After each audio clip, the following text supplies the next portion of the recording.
Dobrodošli nazaj. Spoštovane in spoštovani, v dvorano prihajata predsednica Državnega zbora Republike Slovenije, magistrica Urška Klakočar Zupančič in minister za obrambo Republike Slovenije, magister Borut Sajovic.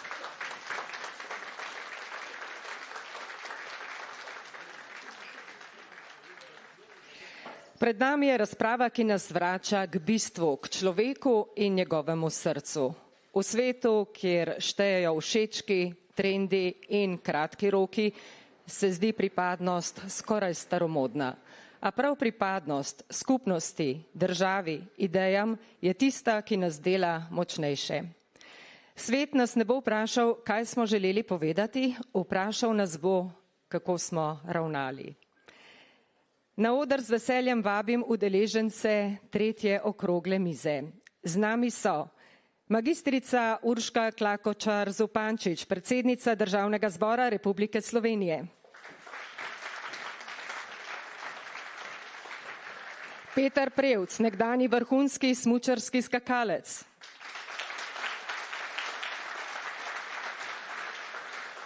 Izredna profesorica, doktorica Eva M. Klemenčič, znanstvena svetnica.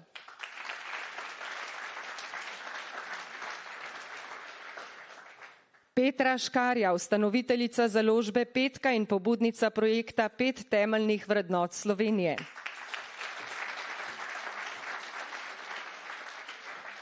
Okroglo mizo pa bo vodila gospa Nives Počkar, direktorica Šolskega centra Ljubljana in predsednica Zveze srednjih šol in dijaških domov Slovenije.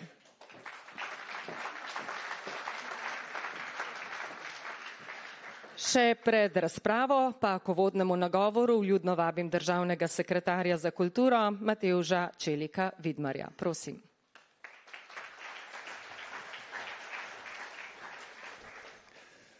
Spoštovane, spoštovani, v čast mi je, da vas lahko v začetku te okrogle mize pozdravim v imenu Ministrstva za kulturo. Ko razmišljamo o pripadnosti, se hitro srečamo s 3 vprašanji. Komu pripadamo, v čem je naša pripadnost in kaj razločuje nas od njih. V vsakdanjem življenju odgovore na ta vprašanja najdemo v vsakdanjih stvareh, seveda v jeziku, ponekod tudi v narečjih, v naglasih, v navadah, v krajih, iz katerih prihajamo, v vaseh, soseskah, v šoli, v športu, pa tudi v institucijah, ki jih obiskujemo v naši bližini. Pripadnosti je več, ampak se prekrivajo in niso statične in tudi niso enodimenzionalne. Ampak med njimi je ena posebna, politična pripadnost državi ali pa pripadnost narodu in to je nekaj, kar razumemo kot lojalnost načelu skupnosti. To ni samo geografska navezanost na košček zemlje. In prav zato je pripadnost tako pomembna čustvena vez. Je vez med posameznikom in skupnostjo, ki lahko tudi mobilizira kolektivno delovanje. Ampak zavedati se moramo, da lahko za dobro ali pa za slabo. In zgodovina nas uči, da se pripadnost krepi skozi različne stvari, skozi spomin, skozi jezik, skozi praznike, obrede, dosežke posameznikov. Te prakse so tiste, ki dajo obliko občutku, da smo to mi. Lahko ustvarijo moč zaupanja, lahko ustvarijo moč solidarnosti, obenem pa nas opozarjamo, kako hitro se ta pripadnost lahko ritualizira za napačne namene. In če s tem ravnamo površno ali pa izključevalno, se lahko spremeni v orodje stigmatizacije drugačnih. In zato moramo biti, ko govorimo o pripadnosti, pravzaprav pozorni na te stvari. Naše navade, naši obredi so dragoceni, ampak njihova vrednost stoji in pade z vključenostjo tudi vseh drugih, spoštovanjem človekovih pravic, z vladavino prava. Nacionalna država od lokalnih skupnosti pa do nadnacionalnih povezav še vedno obstaja okvir, s pomočjo katerega urejamo in uravnavamo naš teritorij in skrbimo za ljudi. Ampak današnji svet prinaša realnost več kulturnih in več nacionalnih družb, velikih migracij, tudi nomadstva, izkušnje dvojnih ali večkratnih pripadnosti in naloga demokratične države je, da take prepletene pripadnosti ne razume kot grožnjo, ampak jih razume kot neko dejstvo današnje sodobnosti in zna poskrbeti, da nihče ne ostane brez varnega političnega okvira.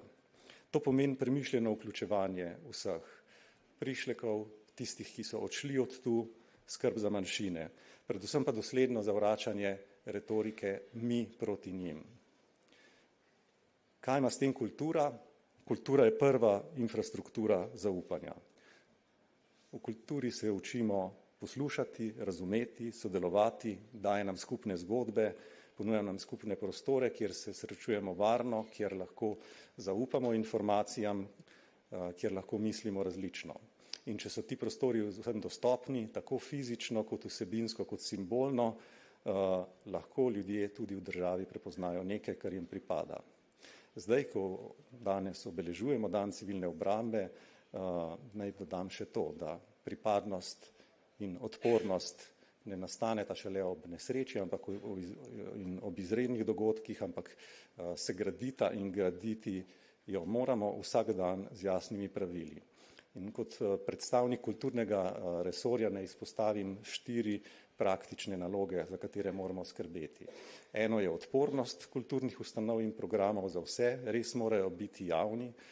Eno je kakovost javne kulturne infrastrukture, krajev, ki jih ljudje obiskujejo, knjižnic, gledališč, muzejev, arhivov, storitev, ki jih tam dobijo.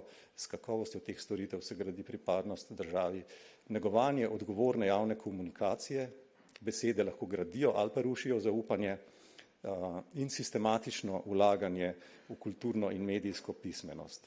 S tem bomo vsi opremljeni za odgovorno svobodo in zožili prostor za izključevanje. Naj ob zaključku rečem še tole, pripadnosti državi ne moremo zapovedati, niti je ne moremo naročiti, ampak se lahko rodi samo iz izkušnje, da država pripada ljudem in to vsem. V pravicah in odgovornosti, v varnosti in ustvarjalnosti, v spoštovanju raznolikosti in skupnih ciljev. Naj bo današnji dan in ta pogovor korak k temu, da to izkušnjo še okrepimo. Hvala lepa. Najlepša hvala, zdaj pa besedo predajam spoštovani moderatorki, izvolite.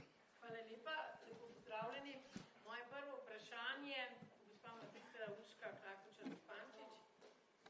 Hvala lepa. Bo bolje, ne? Kako skozi svoje delo kot predsednica Državnega zbora Republike Slovenije prispevate h krepitvi občutka pripadnosti Slovenije med poslanci, državljani in širšo družbo? Ja, bom v bistvu tako odgovorila, ne. Če boste vprašali poslanke in poslance, kako čutijo to pripadnost državi, bodo vsi pripadni, a ne, in bolj pripadni bodo, kot so drugi pripadni. Tako da to morda ni ravno zelo hvaležno vprašanje, ne, za predsednika ali pa predsednico Državnega zbora, ki poskuša delovati pač med vsemi pripadniki Državnega zbora in pripadniki naše države, kolikor se le da povezovalno. Moram pa reči, da česa si ne želim in na kar tudi neprestano opozarjam, tudi kot predsednica, je pa tisto, ko pripadnost ni več pripadnost, ampak postane izključevanje. Veste, veliko se govori o povezovanju, o integraciji, o sodelovanju in je tudi prav, da se. In prav je, da se med različnimi pogledi, zdaj govorimo tukaj različnimi političnimi pogledi, iščejo skupne točke, ker samo tako bomo kot poslanci in tudi potem kot država napredovali. Ampak zame osebno, zdaj se bom referirala bolj nase, je nekje meja. Meja, ko pa je potrebno enostavno reči, čez te meje se pa več ne gre. In to je takrat, ko pripadnost oziroma občutek nacionalne identitete postane nacionalizem. To je pa takrat, ko začnemo izključevati vse tiste, za katere sami menimo, da ne pripadajo, oziroma da jih je treba izključiti. Torej, iskanje ravnovesja med tem, da bomo sodelovalni, povezovalni in vključevalni, ampak hkrati ne bomo dovolili elementov sovražnosti, je kar težko. Ampak zgodovina nam je neke smernice že dala. In čeprav nismo generacija, ki recimo je neposredno izkusila najhujše oblike tega, najhujše oblike govorim, vseeno moramo biti toliko čuječi in razgledani in se neprestano opominjati, da čez te meje pa stopili ne bomo. Ker takrat pa ne govorimo več o pripadnosti in o temu, da se čutimo povezane s svojo državo in da čutimo in negujemo svojo narodno zavest, ampak zelo hitro postanemo popolnoma izključevalni do drugačnosti. In zato je zame najbolj pomembno, da si rečemo, pripadamo človeški vrsti. To je prva pripadnost in temeljna. In če tega mi ne priznavamo neki drugi skupini, da pripadajo človeški vrsti in jim zato pripadajo tudi človekove pravice in temeljne svoboščine, ki pač pripadajo vsem pripadnikom človeške vrste, in če tega pač tem drugim ne priznavamo, potem bomo zelo težko gradili vsako drugo zdravo pripadnost, sploh pa kakršnokoli vključevanje in sodelovanje in mirno sobivanje. Torej, moja naloga, kot vidite, je zelo težka. Jaz se na teh mejah, ki sem jih omenila, ustavim in tistim, ki se tem meji približujejo ali pa želijo prestopiti, tudi jasno povem. Zaradi tega sem velikokrat deležna sama kakšnih sovražnih komentarjev, tudi takih, ki bi me izključili iz človeške vrste, ampak ne glede na to bom na temu vztrajala. Ker če bomo enkrat prestopili to mejo in odprli vrata, potem, ne vem, potem bomo zelo težko govorili še o kakršnikoli pripadnosti. In zato je toliko pomembno, da se poslanke in poslanci, ki seveda želijo izkazovati to svojo narodno zavest in to svojo pripadnost, včasih ozrejo tudi čez planke in se naučijo, da pripadnost ne pomeni samo njegove pripadnosti, ampak tudi pripadnost drugih.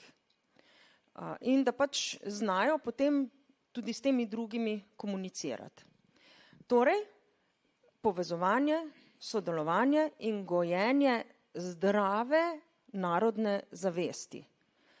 Ne pa prestopati meje, ko postanemo nacionalisti in ko izključujemo vsakršno drugačnost.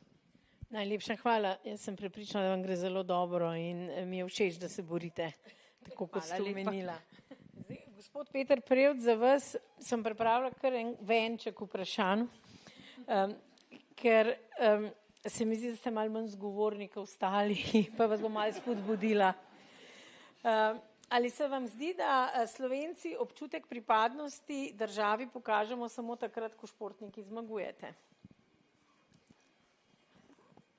Ja, lep pozdrav. Jaz sem se v bistvu večino svojega življenja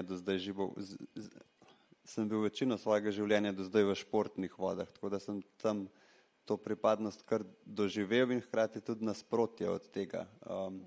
Se mi zdi, da se ta pripadnost pokaže zelo, ko gre v mojemu primeru športniku dobro in zelo dobro. In tukaj se mi zdi, da imamo vsi zelo velike še rezerve, da, bom rekel, na sebi nekaj naredimo in se vprašamo, zakaj rečemo, da smo zmagali v košarki ali pa da so izgubili v košarki. To je približno tako, ko je dobro smo skupaj, ko pa nam najbolj ne gre, pa to tvoja stvar. Tako, ja. Ampak vseeno, ko skačete za Slovenijo, skačete za narod ali skačete za osebni uspeh?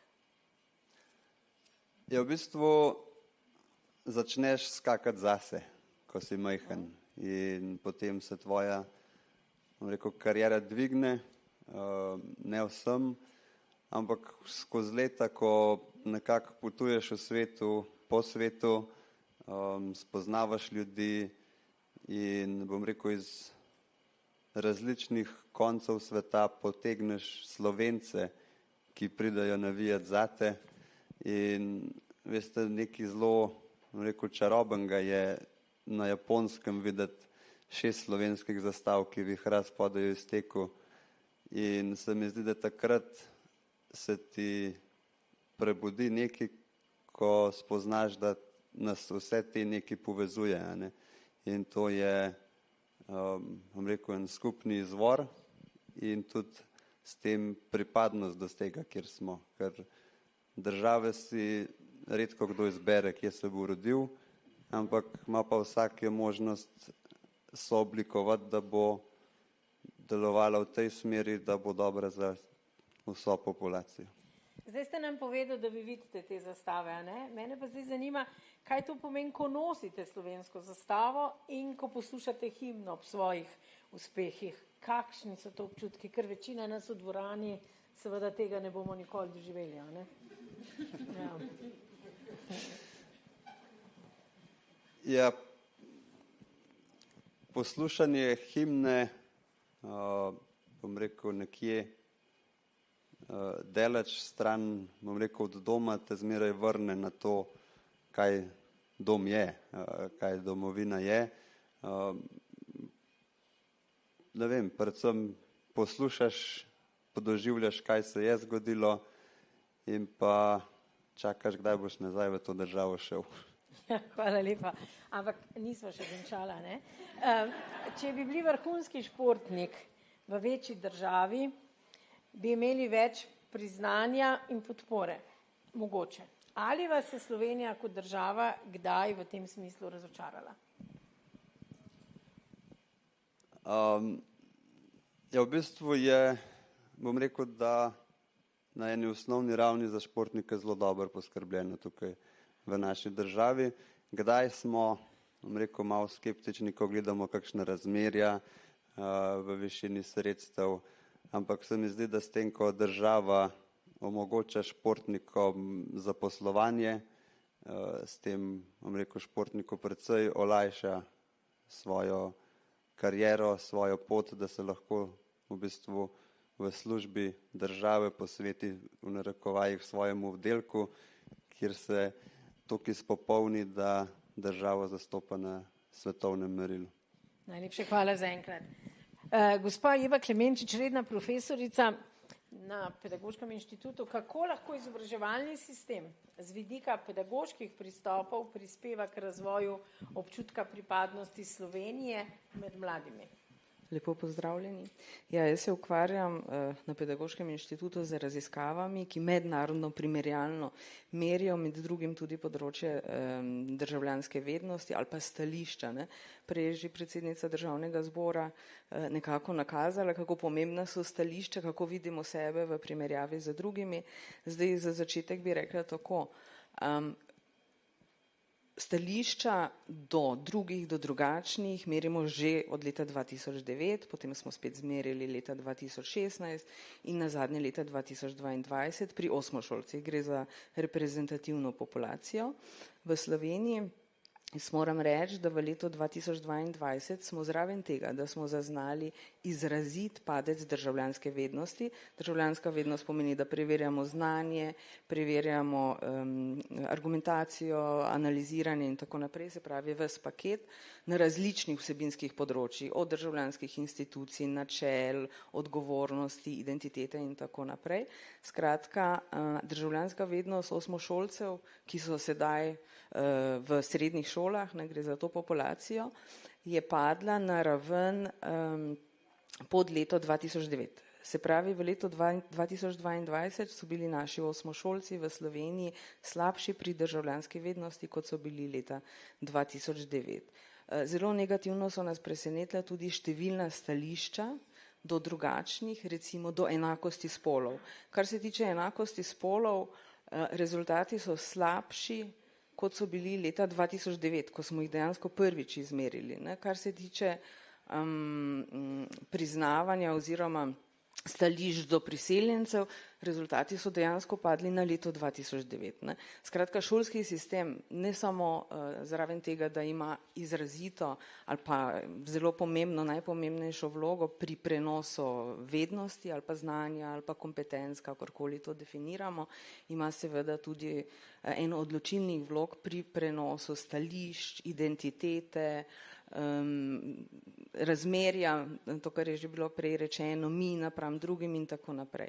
Šola seveda to lahko počne z različnimi oblikami, z različnimi pedagoškimi pristopi, kar se kaže kot izrazito pomembno pa je izkustveno učenje, ne da o vrednotah nacionalni identiteti samo govorimo, ampak da dejansko to učenci živijo. Lahko je to preko športa, lahko je to preko katerekoli drugih dejavnosti. Sodelovalno učenje, aktivno državljanstvo, medgeneracijski prenos vednosti, vse to dejansko pomembno učinkuje na našo prihodnost. Sem si pa pripravila, ker si ne morem zapomniti toliko številk, sem pa prav pogledala v bistvu spremenljivke, ki jih še imamo, ali pa koncepte v sami raziskavi in se povezujejo s tem, o čemer danes govorimo.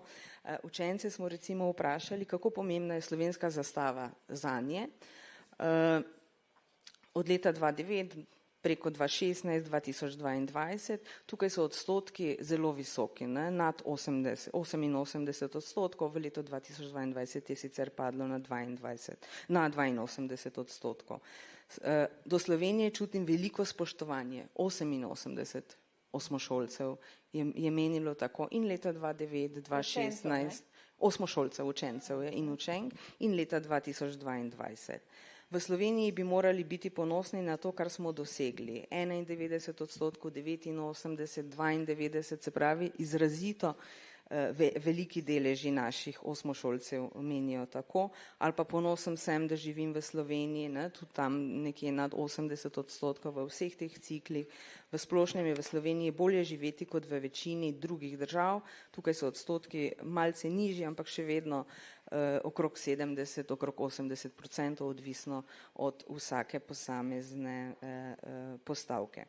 Kar je pomembno, že prej smo malce načenjali to razmerje med nacionalno identiteto in drugimi identitetami, kar nekaj vprašanj namenimo v sami raziskavi, tudi ugotavljano evropske identitete, pa potem kako se to povezuje z nacionalno identiteto. Tukaj obstajajo torej empirični podatki, pa tudi iz drugih raziskav že kar nekaj časa vemo, da sta ti dve identiteti zelo povezani. V povprečju ne obstajajo učenci, ki bi imeli, izkazovali visoko evropsko identiteto, pa čisto nizko nacionalno identiteto in obratno. Tako da tudi tukaj se nekako izkazuje to razmerje med različnimi identitetami. Za identiteto pa vemo, da je nacionalna identiteta je skup seveda vseh ostalih, mnogoterih, tudi individualnih identitet ne nazadnje. In tudi vemo, kdaj se najbolj razvija, to so naši srednješolci v bistvu. Ja. Ampak vi ste nosilka mnogih raziskav, nisva še končala, na področju pedagoških znanosti. Mene zanima, kako nosilci raziskav v Republiki Sloveniji razjasnjujete oziroma vplivate na to, da se to pa le vključuje v naše kurikulume in v bistvu, kako bi lahko ali pa če že krepimo prakso ali pa krepimo našo nacionalno pripadnost. Torej, poenostavljeno, kako vaše raziskave lahko pomagajo za krepitev nacionalne pripadnosti. Najprej v bistvu vse izmerimo in pokažemo na tiste točke, ki so precej problematične in včasih tudi na tiste točke, ki niso problematične, ker se izkazuje, da Slovenija je mogoče nek svetel primer, se pravi preko dobrih praks. Veste, kam jaz ciljam, mene zanima, kam pokažete, komu pokažete, kdo vas sliši v tem? Najprej političnim odločevalcem. To me zanima, ja. V zadnjem času se jaz osebno zelo trudim, da pridejo stvari tudi do šol, čisto konkretno preko raznih didaktičnih materialov, preko pisanja učbenikov in tako naprej. In ker ste ravno omenili srednje šole in vem, da je to nekako vaše področje, moram reči, da tudi v srednji šoli imamo vsebine, aktivno državljanstvo in moram reči, da se že več kot 2 leti trudim, da pripravim učbenik, ker se mi zdijo vsebine pretežke za to stopnjo in se mi zdijo, da ne da bodo krepile nacionalno identiteto, ampak da bodo dijake dejansko odvrnile od tega. Ne? Ker pri pripravi v bistvu se zelo, sej ne delam tega sama, ampak s kolegi, ne, zelo težko pripravljamo stvari, glede na to, kako so zapisane v učnem načrtu, na način, da bi pokazali to praktično vrednost. Ne? Teh vsebin je ogromno in tako naprej, tako da zagotovo nas tukaj čaka še nekaj dela. Hvala lepa, če dovolite, ko je Državni zbor Republike Slovenije odprl vrata srednješolcem v okviru aktivnega državljanstva, je bil to en zelo velik napredek in še enkrat hvala lepa, vem, da je polno, ampak take akcije, ko se odpre inštitucija, ne, se mi zdi, da pripelje lahko do teh ciljev. To je res in to tudi kažejo raziskave, med drugim tudi ta. Hvala lepa. Gospa Petra Škarja, pred nami je tema, ki ni samo družbena, ampak tudi zelo globoko osebna. Vaših temeljnih 5 vrednot. To je projekt, jaz sem si prosila mogoče zdaj na kratko, da poveste kaj več o tem projektu. Ja, 3 smo se odločili, da dajmo, kako že, ne kaj bo država storila zate, pomisli, kaj lahko storiš za državo. Začelo se je s knjigo. Gospod Matjaž Čadež je napisal eno knjigo Halkom, Pogled v prihodnost in jaz tega podjetnika izjemno spoštujem, občudujem. In je bilo zadnje poglavje Pogled v prihodnost. Sem rekel, Matjaž, tak vizionar si vedno bil. In on je zgled tazga podjetnika, ki na eni strani ima izjemne poslovne rezultate, ampak več kot ima, več daje skupnosti, več daje ljudem, lastništvo podjetja daje zaposlenim, skrbi za okolje in verjamem, da je to neka prava pot, to razmerje in močna sociala in močno gospodarstvo. Rekel, Matjaž, kaj bi pa ti, če gledaš zdaj nek 100-letni plan Slovenije, ne? Kaj misliš, da bi mogel Sloveniji narediti? In je dolgo razmišljal in na koncu rekel, Petra, vse se začne in konča pri vrednotah. In potem smo 3 prijatelji, Matjaž plus Jurek Knez, Devesov, tudi zelo podobno deluje, močen gospodarstvenih hkrati, ogromno daje okolju, ljudem in tako naprej. Smo razmišljali, dobro, če gledamo nek 100-letni plan, če si lahko zamislimo, kaj bo čez 100 let. Poglejmo družino, nas ne bo več. Glejmo podjetje, kaj bo ostalo? Produkti ne, ljudje se bodo menjavali, tehnologija se spreminja. Kaj zares ostane? In ostane tisti temelj, tiste korenine in to so vrednote. In samo to lahko ti res dolgoročno ohranjaš. In če to deluje na ravni družine, na ravni podjetja, poglejmo Zasavje, na ravni Zasavja in ogromno imamo dobrih praks po Sloveniji, ko to dokazuje, smo rekli, kaj če to mičkeno povečamo in pridemo na raven države. Vse Slovenija je za svet malo večje mesto, pa je to, ne. Pa to bi delovalo. In potem smo razmišljali, če bi mogli tako kot v podjetju, dajmo narediti zdaj še v državi temeljne vrednote države. Evo, zdaj izziv. Kako bi določili temeljne vrednote države Slovenije? In če nekaj ne vemo, vprašamo Google, ne? In smo vprašali Google, kaj mislite, da bi prvi zadetek temeljne vrednote Slovenije ali pa vrednote Slovenije? Zdaj imate telefone v rokah, lahko malo pogledate. Prvo je bilo vrednote NOB. In pa mi razmišljamo, dobro, po tistem se nismo več razmišljali o tem. Pa smo pa rekli, ne, rečeš, ja, nekdo pa mora štartati, vsaka mehna ali pa velika zgodba, nekdo začne, tudi če nek nepoznanc tam. Tam rekel, pa dajmo mi določiti temeljne vrednote države. Najprej bi imel hec, potem smo se resno lotili, na koncu je to pa že kar velik projekt. In veste, kaj smo ugotovili?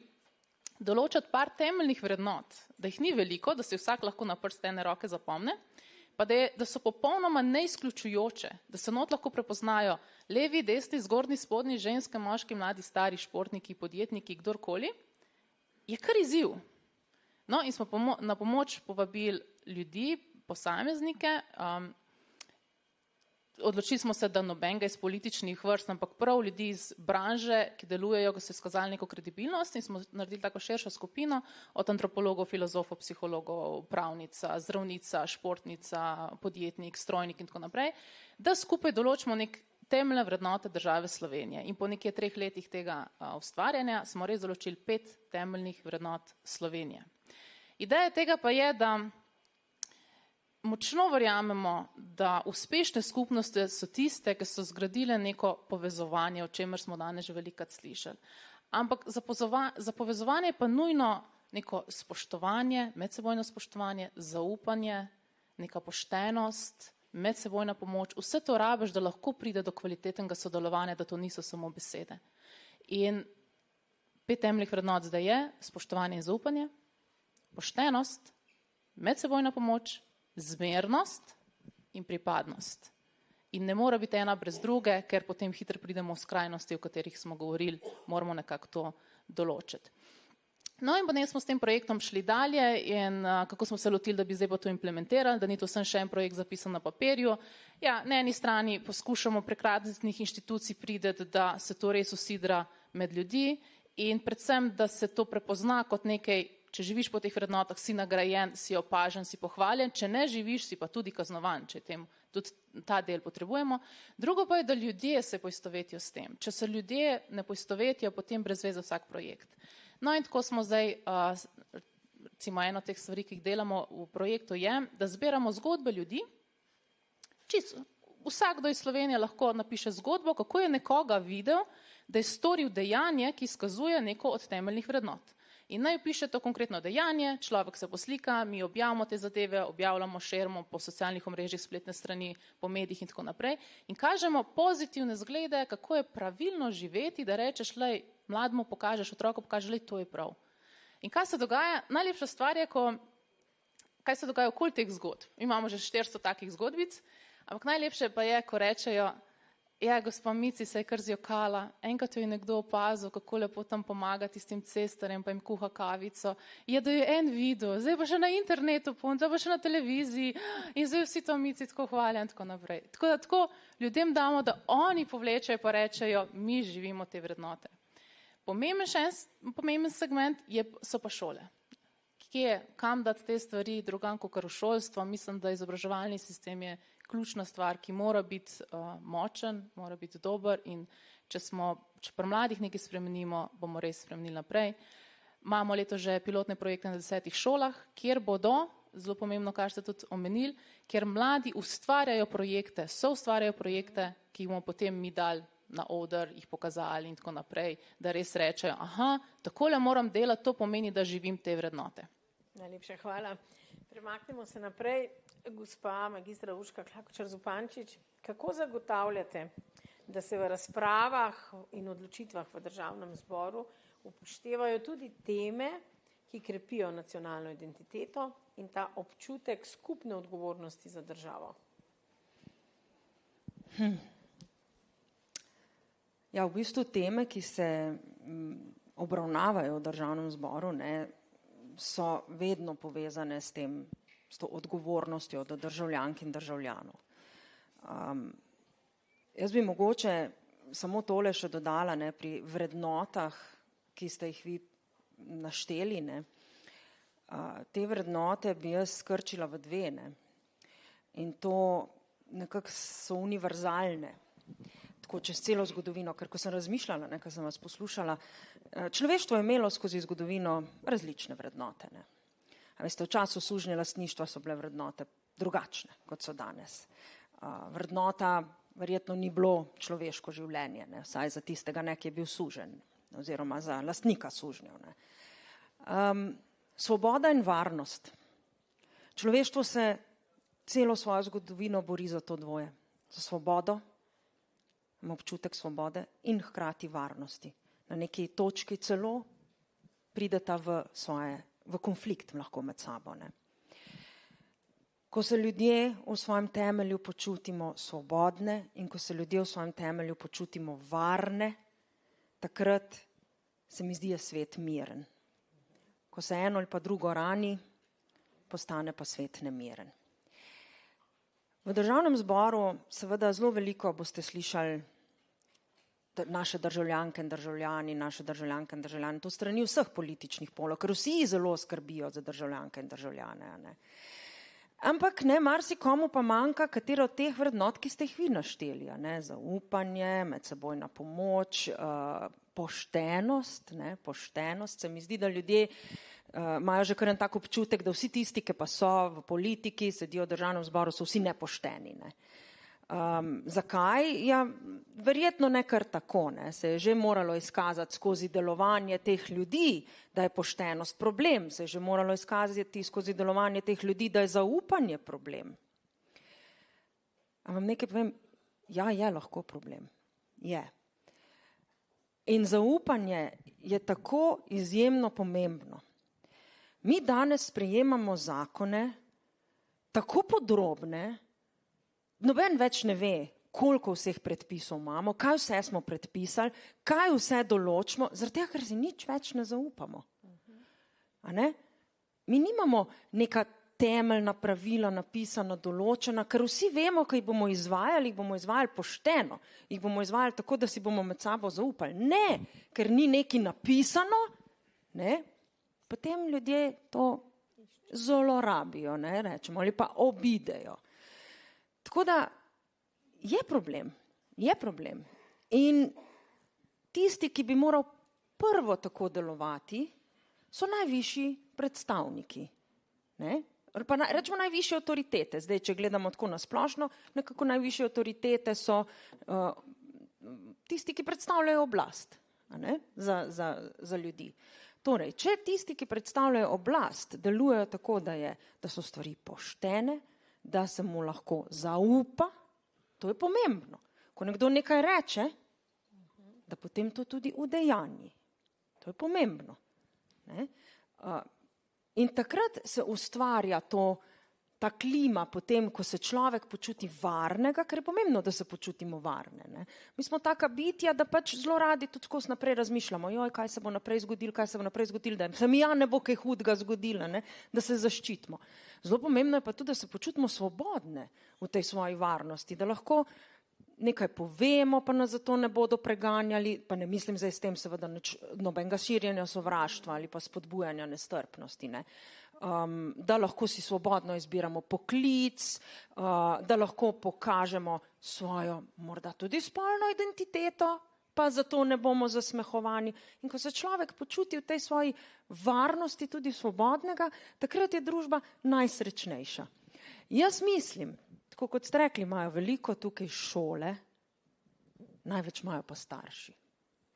Starši, ki pravzaprav začnejo z vzgojo otrok, starši, ki se doma pogovarjajo in v bistvu začnejo z to moralo, s temi moralnimi pravili najprej in pa etičnimi pri otrocih. Meni se to zdi najbolj pomembno in predvsem, kar pa pač sama zagovarjam, je tudi zelo dobro poznavanje razvoja človeštva in civilizacije. Kajti civilizacija se je začela takrat, ko smo ljudje začeli skrbeti drug za drugega.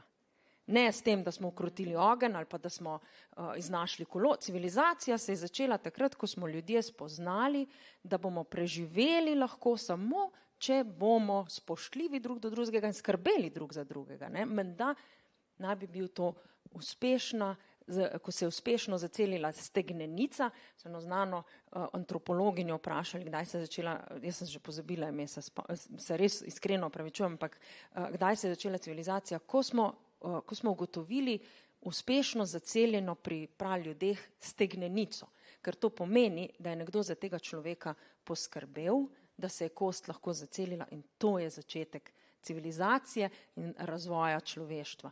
In to se mi zdi, bi moralo biti večkrat poudarjeno, da samo z sodelovanjem in z neko zdravo zavestjo o svoji pripadnosti, pa kakršnikoli že, vključno z državljansko, zdravo zavedanje in pa zavedanje, da ima vsak pravico izražati to svojo pripadnost ob spoštovanju drugega, tako lahko gre človeštvo naprej. Najlepša hvala. Gospod Peter Prevc, katera od teh 5 temeljnih vrednot je po vašem mnenju v Sloveniji najmanj prisotna in seveda zakaj? Jaz mislim, da imamo kar pri vseh še zelo velike rezerve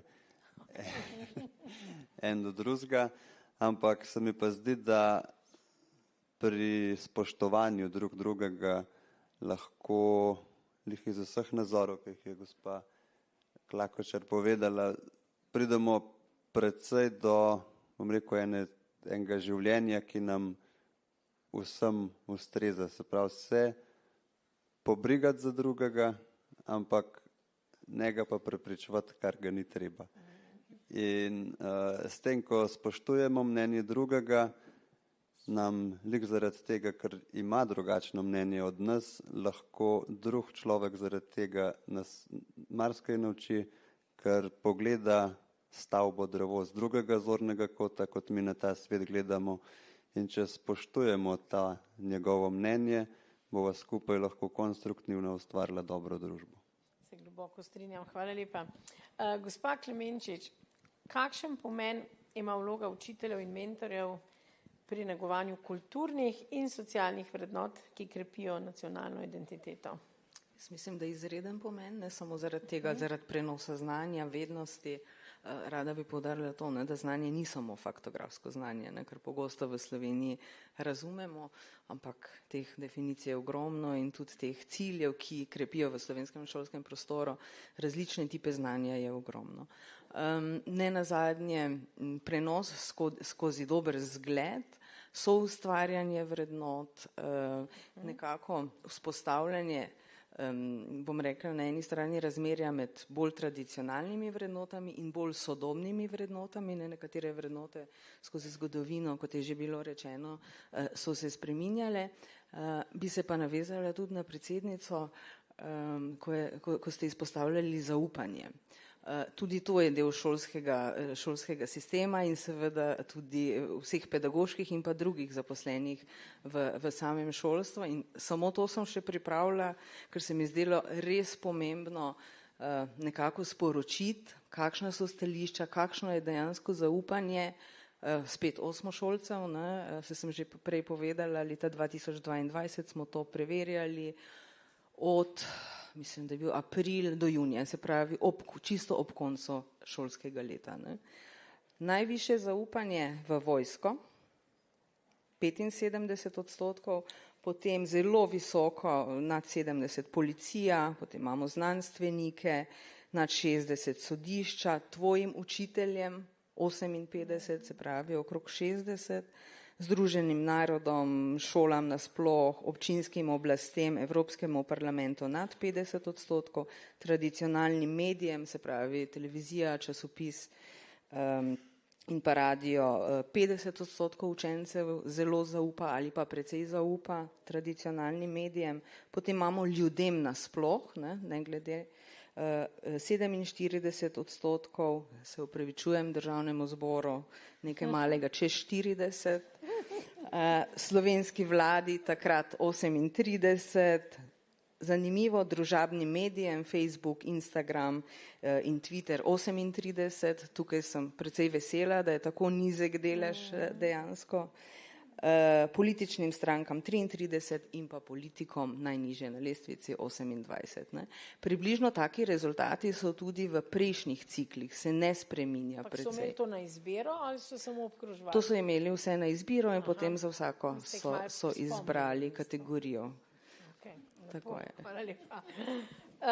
Glede na to, kje sedimo, smo veseli vaših podatkov trenutno, pa kdo je v dvorani. Gospa Škarja, zakaj menite, da je danes v bistvu v času negotovosti in tako hitrih sprememb še posebej pomembno, da se vračamo k temeljnim vrednotam? Bom povedala eno zgodbico. Lahko vem eno zgodbico? Če bo kratka. Bom hitro govorila. Prav. Sem odraščala v vasi, ki ima 20 hiš pa 25 štalj. Malo pretiravam v pomen orisa okolja. In jaz kot otrok sem bila prepričana, da me popolnoma nič ne veže na tisto vas, na Slovenijo, na te meje, na slovenski jezik, nič. Jaz sem otrok sveta, jaz sem otrok državljan, ne sem Evrope, ampak res sveta in mi vse govorim slovensko ali angleško, jaz sem, da grem ven. Tako sem takrat mislila. In sem res vzela nahrbtnik in šla v svet, prepričana, da posod druge bo boljš kot tukaj in da jaz Slovenije ne rabim. No, po 15 letih velik letanja z nahrbtikom sem prepotovala kar velik sveta, evo sem nazaj v Sloveniji, zasidrana bolj kot kadarkoli in sem se resno spraševala, kaj me veže nazaj in tukaj pridem do vprašanja. Zakaj sem tukaj nazaj? Ker povsod po svetu so prijazni, dobri ljudje, povsod po svetu je lepa narava, povsod so izjemne priložnosti, ni da je samo v Sloveniji vse to. Ampak bil je pa en sam element in to je tisti občutek, da povsod druge si tujec. Sem, ko prideš domov, imaš en občutek, ki druge ni. In ko sred Azije zaslišeš našo himno ali pa Golico zaradi mene, ali pa vidiš Akrapovič tamle nek znak, pride solzica. In to je tisti občutek, ko zdaj naj mi pa moj matematični to razloži. Ne znam razložiti, občutem pa in ni moč tega ignorirati. In do tukaj pridemo, ko rečemo pripadnost, ko rečemo vrednote. In ko mi je v življenju šlo najboljš, ko so bili sami uspehi, takrat je človek prepričan, da zmore vse, da noben ga ne rab, ne Slovenije, ne vojske, nič ne rabiš, ko ti vse dobro gre. Ko si pa v krizi, pa je lahko osebna kriza, niti ne državna ali pa v podjetjih podjetniška, lahko je osebna kriza. Takrat se šele veš, da imaš samo dve možnosti. Ali te bo popolnoma odneslo, ali boš pa imel tiste trde temelje, tiste korenine, zasidrane, na čemer lahko ponovno se postaviš in gradiš naprej. In ko iščeš te trde temelje, najdeš jih na koncu v temeljnih vrednotah. In dom, domovina, slovensko za nas je del teh korenin in je del tistega, kar rabiš, da lahko ustvarjaš dalje, dosegaš uspehe. Moram pa tukaj bi pa zelo poudarila, kar ste rekli, ja, ampak tako, ko spoštuješ svoje, moraš tudi druge. Ne? Da ne gremo v skrajnosti, zato je zmernost ena ključnih vrednot tam noter. In temeljne vrednote rabimo, sploh v kriznih časih, takrat se zavemo, da brez tega nimamo stabilnosti, nimamo notranje samostojnosti, notranje samozavesti, da lahko dosegamo visoke uspehe in zadovoljstvo v življenju. Se tudi za to se gre. Ali lahko te temeljne vrednote postanejo konkurenčna prednost Slovenije v svetu, v poslovnem svetu? Mislim, jaz lahko govorim za bolj poslovni svet ali pa knjižni svet in tukaj bi rekla, da osebno sem prepričana, da dolgoročno podjetje sploh ne mora biti uspešno, govorimo res uspešno, če nima pozitivnih temeljnih vrednot. Ne verjamemo to. Poglejmo podjetja, ki propadajo in zakaj propadajo. Ponavadi propadajo na temeljnih vrednotih. Začne se korupcija, začnejo se laži, začnejo se neka spotikanja in tako naprej. Tako da jaz mislim, da ne govorimo o konkurenčni prednosti. Če želimo imeti močno gospodarstvo, govorim za podjetniški svet, je seveda se gradijo tisti, ki imajo temeljne vrednote. Mogoče sem malo premalo o tem res govori, ker je marsikomu to samoumevno. Se podjetje ne mora delovati, če ne deluješ dobro na dolgi rok. Hvala lepa. Premaknimo se malo k mladim. Gospa Klakočar, 3 vprašanja sem vam pripravila v tem obsegu pri mladih, ker to je pa le moje področje. Ne? Kako lahko v vlogi predsednice Državnega zbora spodbudite večjo vključenost mladih in manjšin pri oblikovanju družbenih vrednot, ki povezujejo državo? Ja, v Državnem zboru se zelo trudimo z vključevanjem mladih, in tudi podajanjem potem teh pravih vrednot. Pri čemer pa bom rekla, da se zelo zavedam tele stopnje zaupanja v politiko in kot sem že prej rekla, zagotovo je politika ali pa politiki imajo en velik delež krivde pri tem, predvsem so težave z zaupanjem, poštenostjo in zmernostjo tudi, tudi zmernostjo. Sicer pa, kar se tiče pripadnosti in tudi, bom rekla, debati o vrednotah in pa grajenju teh vrednot je Državni zbor izredno odprt in sicer odprt je že za otroke, osnovne šole, ne samo srednje šole, sprejemamo seveda obiske vseh in vsakogar in pripravimo en lep program in pa en tak sprehod skozi Državni zbor. Vsako leto gostimo otroški parlament. To je ena taka zelo pomembna stvar, ko otroci pridejo v parlament, otroci razpravljajo in oni izberejo tudi temo, o kateri bodo razpravljali. Zdaj, pred kratkim je bila zelo pomembna tema duševno zdravje. Spet povezano prav tako z vrednotami, ker če so porušene vrednote, so največkrat težave v duševnem zdravju. Tako da trudimo se potem tudi na najrazličnejše druge načine, bile so tudi ideje obiskovanja šol ali pa vsaj nekih videokonferenc.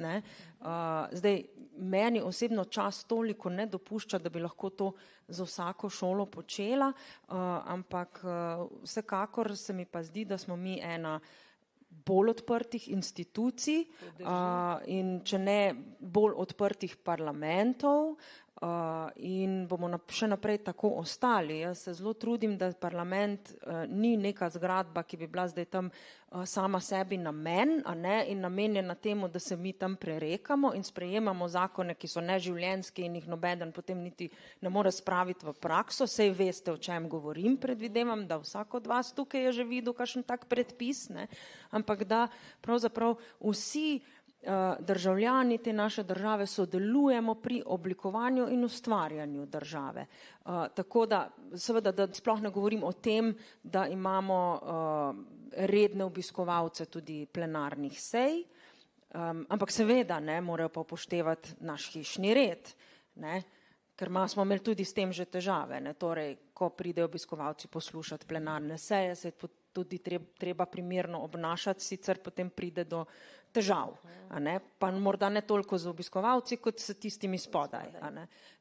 Tako da, kar se mladih tiče, mi res poskušamo, bom celo tako povedala, tolikokrat nam povedo stvari, na katere sami ne pomislimo ali pa jih ne znamo sami prav razumeti. In potem pridejo mladi in povejo svoj pogled, pokažejo svoj pogled na svet ali pa predstavijo kakšne ideje in smo prav presenečeni. In bi si želela, da bi v bistvu bili slišani še bolj, ker na tak način jih bomo tudi spodbujali. Spodbujali k temu, da bodo aktivni pri soustvarjanju pravzaprav te države.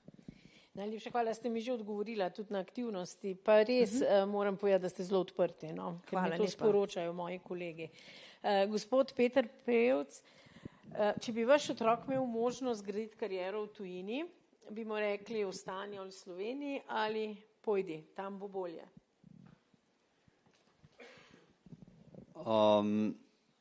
Tukaj je zdaj zelo veliko odvisno od tega, v katero kariero bi se on odločil. Ker moramo biti tako pošteni, da nismo v Sloveniji vsem najboljši.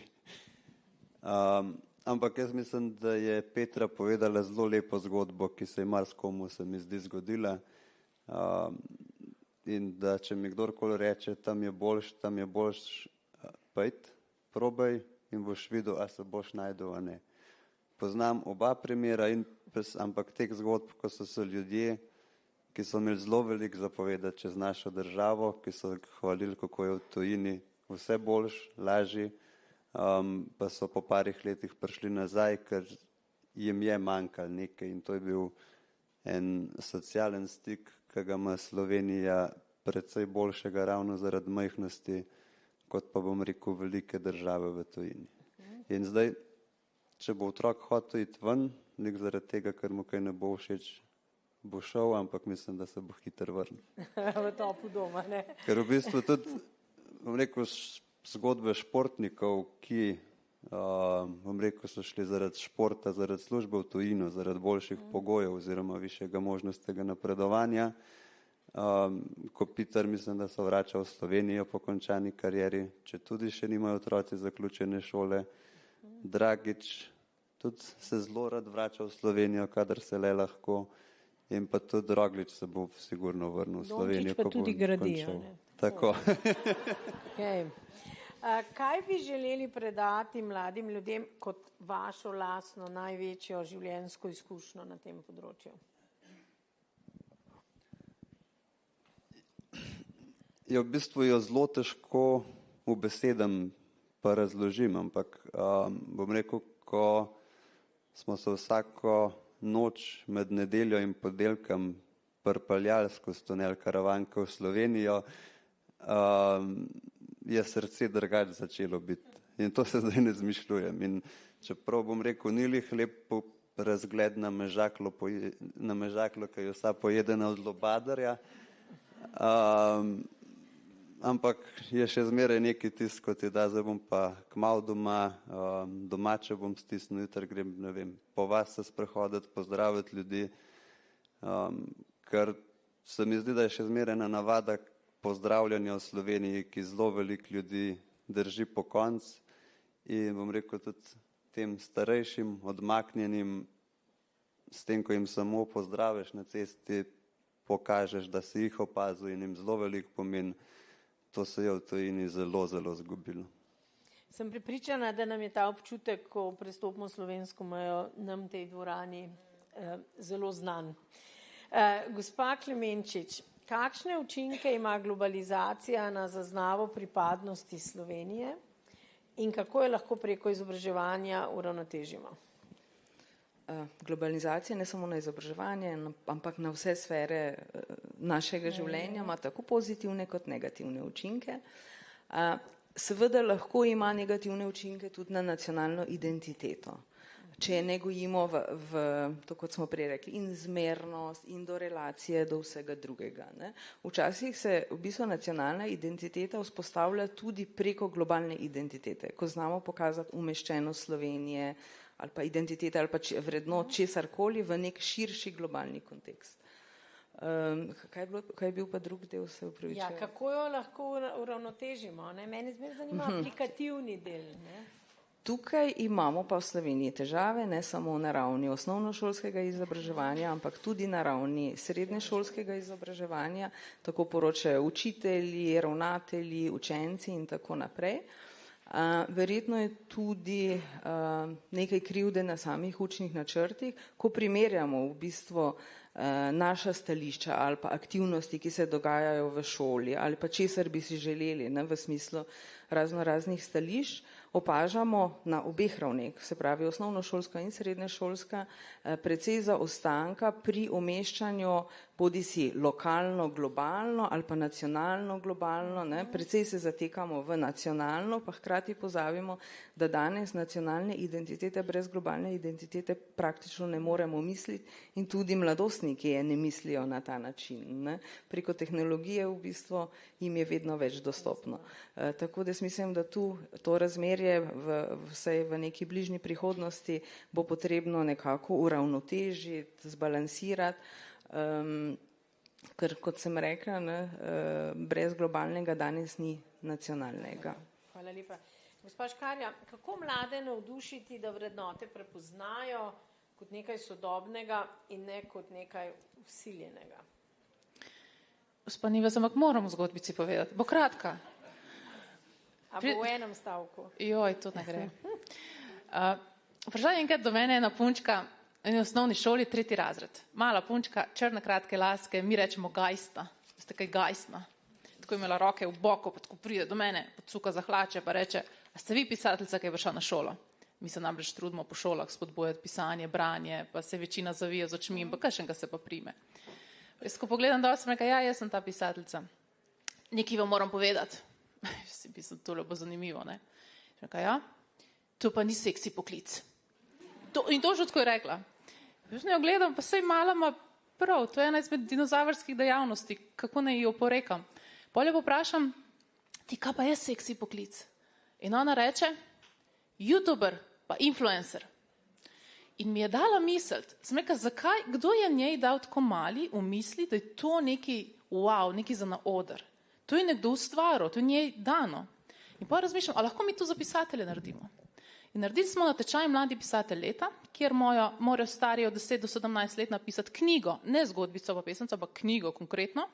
In potem eno na leto izberemo kot zmagovalno knjigo, jo izdamo, jo prodajamo in to konkretno zaslužijo. Potem 70% od prodane knjige dobijo ti mladi od knjige. In še naučimo jih podjetnih veščin, prodajo in tako naprej. Pa jih je veliko? 75 smo jih dobili letošnje leto. 3. leto imamo natečaj. Knjige spišajo konkretne. No, ampak kaj je bistveno? Mi njih postavimo na oder. Mi naredimo velik dogodek v šoli, to pridejo mediji, oni so na televiziji, radio in kar naenkrat tihe miške, ki so pisale, ratajo zvezde. In kako to močno vpliva na mlade, je pa še nas presenetilo. Že naslednje leto iz iste šole dobimo ogromno bistveno več knjig, kot kjerkoli druga šola. In njih smo postavili za vzornike in za tiste frajere, ki so v spredju. In to se je vrnilo, da sem enkrat slikala tako eno fotografijo v šoli, pravijo, da so mladi na telefonih. Tako so bile sprednje dve vrsti, ki so vsi ti mladi obračali knjigo te svoje 13-letne Ule, sošolke, ker se je zanimalo, kdo je ta Gašper noter. No in smo na ta način, da so oni napisali knjigo, smo spodbudili branje. In zakaj to zgodbo povem? Ko pridemo do vrednot, oni morajo ustvariti, oni morajo iti na oder, njih moramo izpostaviti in ko se oni čutijo, da je to njihov projekt, produkt, to živijo in to zagovarjajo. In na ta način se mi tudi lotevamo te projekte in tudi teh vrednot, ker tudi šole moramo izpostaviti zelo veliko šol, zelo veliko učiteljev izjemno dobro dela. Res izjemno dobro in večina najboljših projektov je takrat, ko so aktivno vključeni in oni ustvarjajo in tudi njih se da potem na oder. Hvala lepa. Zdaj si pa predstavljate, da ste vi na tem odru in mi prosim samo v enem stavku nagovorite mlade v Sloveniji, zakaj so vrednote pomembne. Če bi živel po teh temeljnih vrednotah, boš v življenju uspešen, bogat, to hoče slišati, in srečen. Hvala lepa, dobro. Gospa Klakočar Zupančič, kakšne vsebinske poudarke daje vaše delovno okolje, da bi ukrepilo socialne in kulturne vrednote pri vseh udeležencih znotraj političnega sistema? Ojoj, kakšno vprašanje. Meni mi upravičite, no, da se vedno malo navežem, ampak veste kaj, pa ni svet oder. Pa ni svet to, da se moramo vsi postavljati na oder, pa biti najboljši, pa najlepši, pa najpametnejši. To meni ni všeč. Res. Če imajo mladi to vrednoto zdaj, potem jih moramo mi naučiti nečesa drugega. In naučiti jih moramo, ko si zadovoljen sam s sabo. Sam s sabo. Ko veš znotraj, da delaš prav. In ne rabiš neprestanega trepljanja ali pa da te postavljajo na oder in si super in najboljši in te drugi občudujejo to. Mislim, jaz ne vem, kaj vi mislite, ampak meni ni všeč to, da mladi potem tekmujejo s pisanjem, zato da bodo oni postavljeni na oder in da jim je vrednota to, da so, ne vem, da so na YouTubeu ali pa na Instagramu. To ni okej. Ne? Okej je, ko si ti lahko zadovoljen sam sabo brez tega občudovanja od zunaj. Kot da si sami ne znamo več postaviti vrednosti, ampak nam jo postavljajo drugi. Koliko všečkov imaš na Instagramu, koliko jih imaš na Facebooku, koliko imaš to, koliko imaš ono, koliko te sošolci gledajo, a imaš, ne vem, oblečene vse znamke, a so starši to pa to. Pa to je bolano, prostite, to je bolana družba. To je bolana družba in to družbo je bilo treba pozdraviti. In pozdraviti tako, da rečeš, v redu si takšen, kot si. S krivim nosom, z, ne vem, kaj pa vem, s puncami, ki se jim ni treba neprestano razkazovati. V redu si. In bodi zadovoljen sam s seboj, ker ne rabiš neprestano trepljanja od zunaj. Ne, to se mi zdi, se je kar malo zgubil. Ne? In mi smo tudi postali taka družba, ne? Tekmovalna, samo tekmujemo med sabo, kdo bo boljši, kdo bo najboljši, ker samo tist, ki bo najboljši, tist bo dobil eno priznanje od družbe. Ne, vsi si zaslužimo priznanje in najlepše je tisto priznanje, ki ga imaš, ko si sam s sabo pomirjen. In to se mi zdi, bi morali mlade naučiti. Biti pomirjen sam s sabo. Ne? Zdaj pa praše vprašanje je bilo pa, kakšno že? Kakšne vsebinske poudarke daje vaše delovno okolje pri udeležencih znotraj političnega sistema za krepitev socialnih? Ja, moje delovno okolje je zelo kaotično, ne? In včasih zelo neprijazno in jaz se trudim dajati vsebinske poudarke, če pa to odgovorim prav, se trudim dajati vsebinske poudarke, ne uspe mi vedno, tudi jaz, mene včasih malo zapelja, ne, ker sem tudi jaz samo človek, ne, tako da bom rekla tako, zato, da bo človek dobil pomirjenost sam s sabo in prave vrednote, morda niso najbolje, da se spremlja seje državnega zbora. Ne, morda se pogleda kakšno drugo stvar. Tudi odborov ne? Tudi, seveda, ja, vseh sej mislim, ne, morda to ni najbolj poučno in pravo okolje, ne.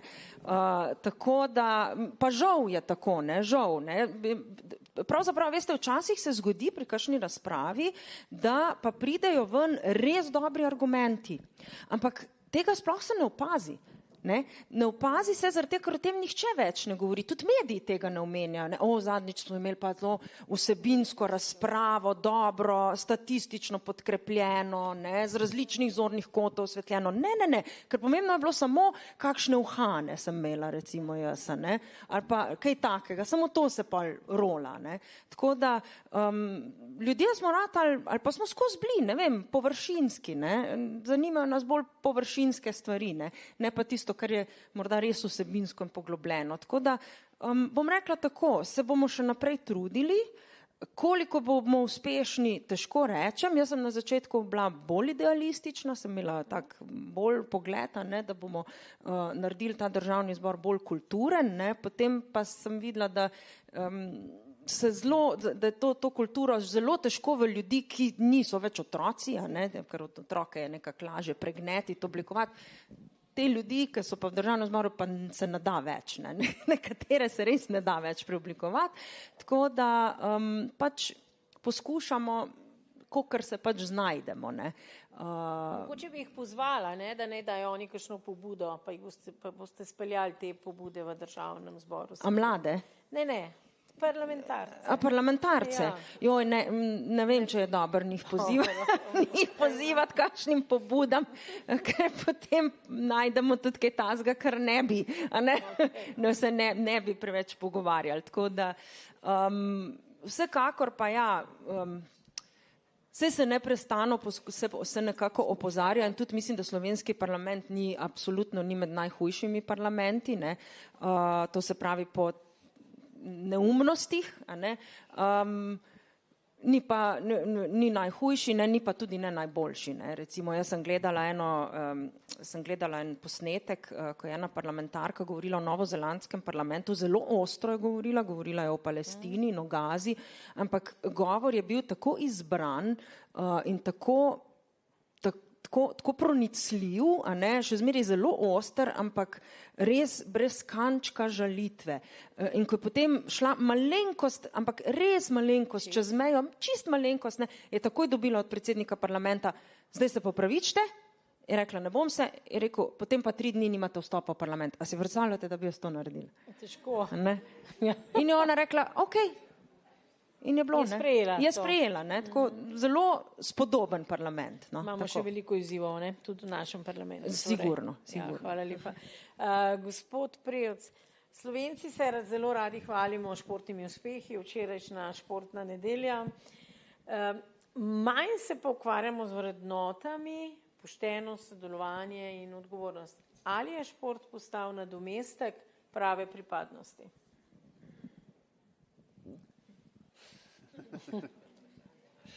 Ja. Jaz bom se po moje spet navezal na to, kot sem na začetku rekel, kadar smo uspešni, se zelo hitro skrijemo pod pripadnost Slovenije in s tem, ko dvignemo zastavo v zrak, pokrijemo vse težave, ki jih imamo pri tleh.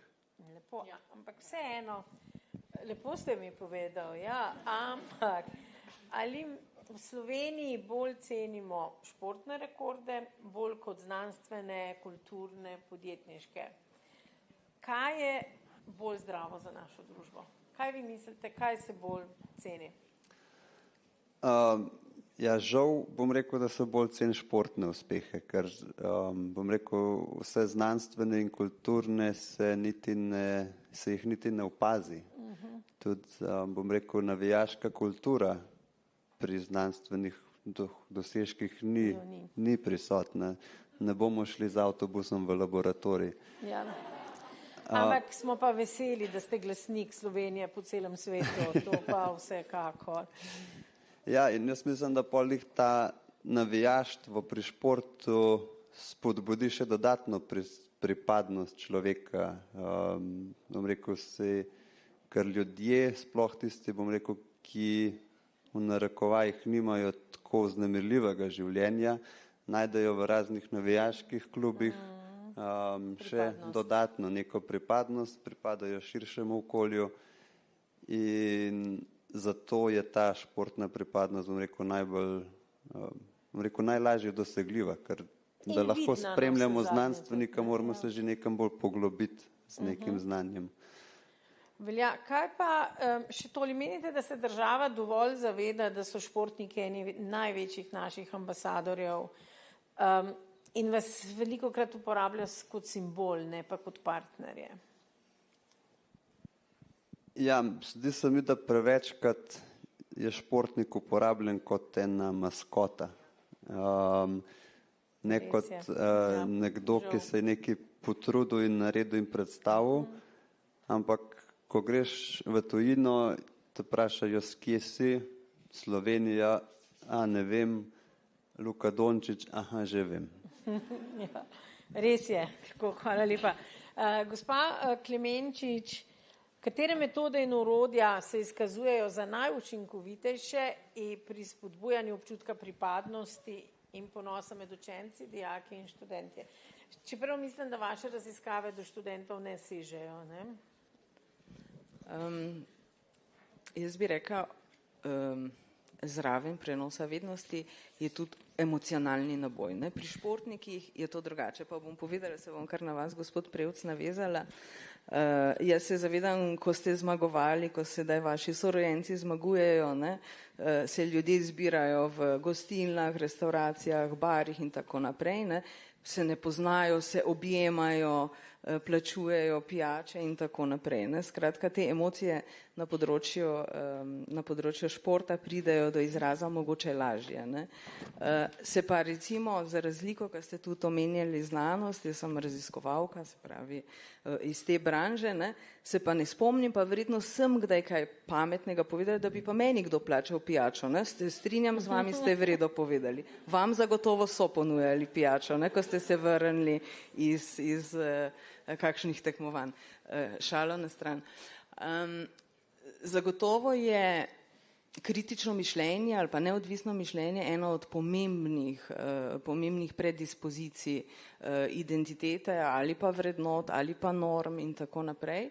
Kar se tiče učiteljev in ravnateljev v Sloveniji, je to po določenih raziskavah v bistvu največja vrednota.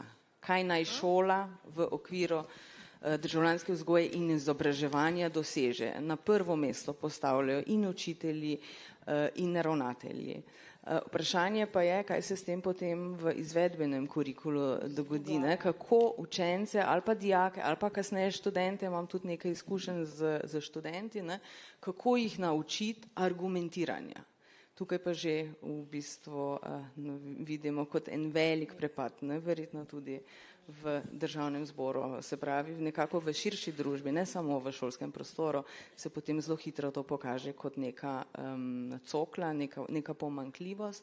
V zadnjem času seveda tudi vse ostale raziskave kažejo na padce znanja. Moram pa reči, da sem bila izrazito presenečena, žalostna, ko je bilo v enem od medijev v bistvu rečeno, pa se z znanjem v Sloveniji nimamo težav, imamo pa z odnosi. V bistvu vse raziskave kažejo, da imamo težave z znanjem in ko se učimo odnosov, v bistvu samo učenje odnosov preko znanja v bistvu zagotovo ne bo dolgoročno. Hvala lepa.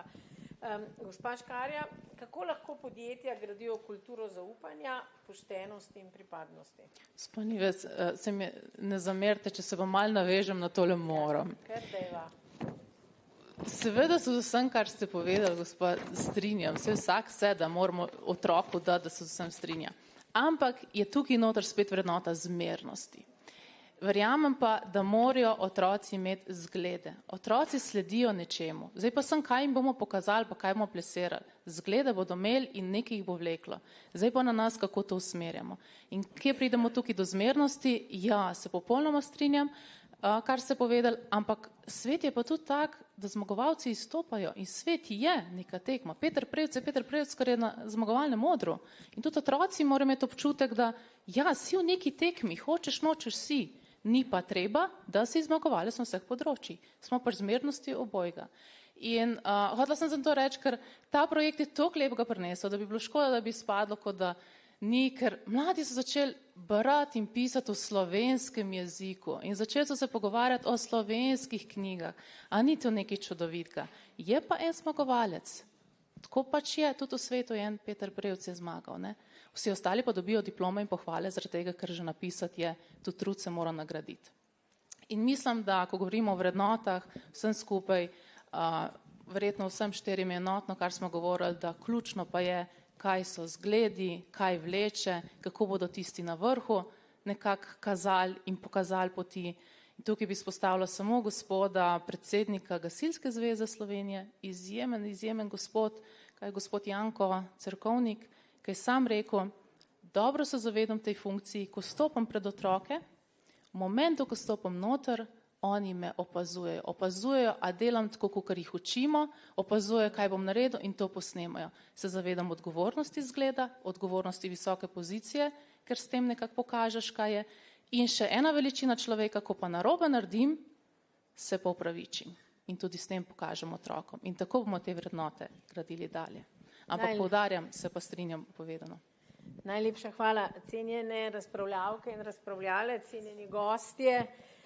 Poseben pomen današnji razpravi daje dejstvo, da jo zaključujemo na dan civilne obrambe. To je priložnost, da se spomnimo vseh, ki se svojim znanjem, predanostjo in nesebičnostjo vsakodnevno skrbijo za varnost ljudi v Republiki Sloveniji.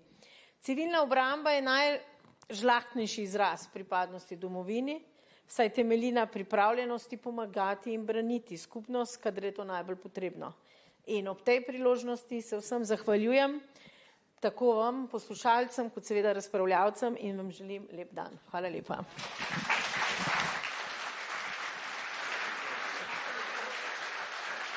Najlepša hvala tudi v mojem imenu vsem udeležencem današnje zadnje okrogle mize, ki nas je spomnila, da pripadnost ni modna muha. Je tiha, a močna sila, ki povezuje generacije, krepi državo in vsakemu izmed nas daje dom. S tem torej končujemo strokovni del današnjega dogodka. Spoznali smo, da odpornost ni le kapljica vode, ni le industrijska inovacija in ni le beseda pripadnost. Je vse troje in še več. Je povezovanje, srčnost in znanje, ki nas pripravljajo na prihodnost.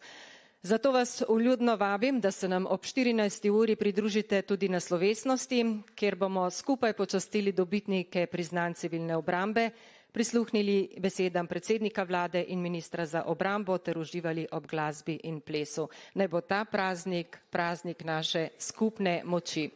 Hvala za pozornost in na svidenje ob 14. uri v sosednji dvorani.